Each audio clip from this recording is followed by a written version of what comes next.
लगभग 90-100 बीघा का बगीचा ही बगीचा है। कोई भी किसी भी तरह की वहां अर्थ प्राप्ति की कोई आए जाए ऐसा नहीं, कोई अन्न आदि की व्यवस्था नहीं।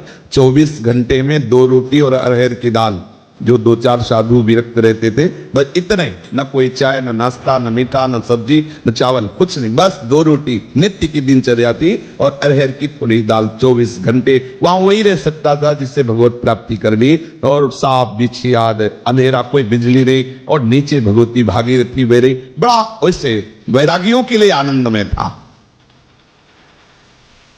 जब गंगा किनारे भ्रमण कर रहे थे तो वो स्थान बहुत प्रिय लगा। लगभग 2 वर्ष वहां रहे।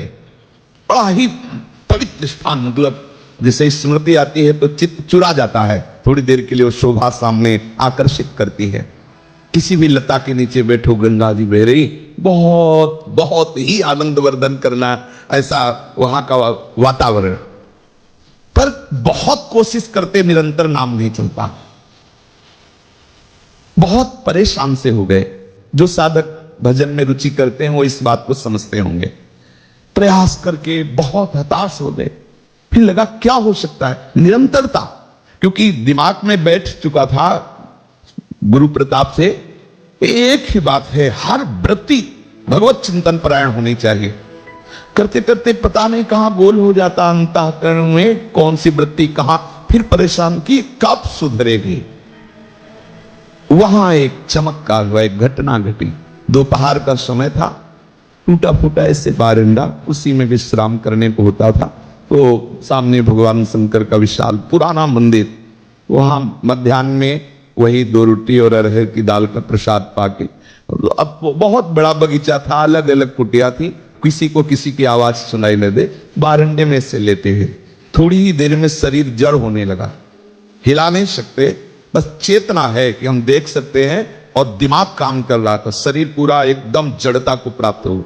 बहुत ही सुंदर सुगंध, एक अलौकिक सुगंध, बड़ा उन्मादकारी सुगंध।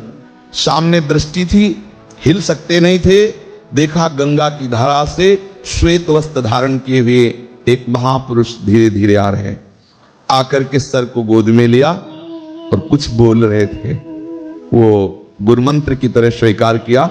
उसको कभी बोला नहीं कि वो क्या बोल रहे थे, अंदर ही अंदर उसको वो बस ऐसे ऐसे माथे पे ऐसे करते, 1 मिनट ऐसा ऐसे करके बस फिर अपार सुगंध उनके शरीर से। ये हम कोई स्वप्न नहीं देख रहे थे, कोई ऐसा नहीं था कि तंद्रा भी आई, खुली आंख, बस शरीर में जड़ता थी, हिल नहीं सकते थे, और ऐसा अपार आनंद जो उनका इस पर, और फिर ऐसे ही दिखाई दे रहा था, गए गंगा की धारा में विलीन हो गए।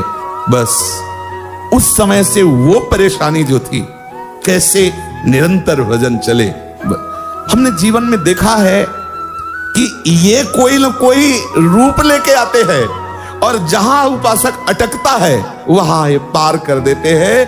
अंतःकरण और अंतःकरण की वृत्ति के ये ही प्रकाशक हैं। ये किसी भी रूप में आ सकते हैं, किसी भी रूप में। ये असंत के रूप में भी आ सकते हैं, बड़े लीला विहारी है, पीट पाट के भी उपदेश दे सकते हैं। मतलब कई ऐसी लीलाएं जीवन में दर्शन करने को मिली भ्रमण के समय।